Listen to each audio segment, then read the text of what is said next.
അപ്പോ നിങ്ങൾ നോക്കൂ, ഏത് വസിയത്തിലും അത് മുഴച്ചു നിൽക്കുകയാണ്. നബി സല്ലല്ലാഹു അലൈഹി വസല്ലം ഇതാ അബൂദർദാ റളിയല്ലാഹു അൻഹു പറയുന്നു, എനിക്ക് നൽകിയ 9 വസിയത്തിൽ ഒന്നാമത്തെ വസിയത്ത് തന്നെ ലാ തുശ്രിക് ബില്ലാഹ്, നീ അല്ലാഹുവിൽ ഒരിക്കലും പങ്കു ചേർക്കരുത്.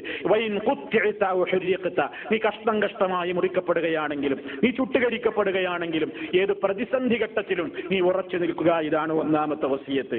രണ്ടാമതായി, ഒരാളിൽ തൗഹീദ് ശരിയായി കഴിഞ്ഞാൽ ഒരു മുസ്ലിമിന്റെ ഐഡന്റിറ്റി എന്താണ്? ഒരു മുസ്ലിമിന്റെ ഐഡന്റിറ്റി അവൻ കാത്തു സൂക്ഷിക്കണം. അതെന്താണ്? നബി സല്ലല്ലാഹു അലൈഹി വസല്ലം പറയുന്നു, രണ്ടാമത്തെ വസിയത്ത്, വലാ തത്റുകന്ന സ്വലാത്തൽ മക്തൂബത മുതഅമ്മിദാ വമൻ തറകഹാ മുതഅമ്മിദൻ ബരിഅത മിൻഹു സിമ്മതു വലാ തത്റുകന്ന സ്വലാ, വലാ തത്റുകന്ന, നീ ഉപേക്ഷ വരുത്തരുത്, അസ്സലാത്തൽ മക്തൂബത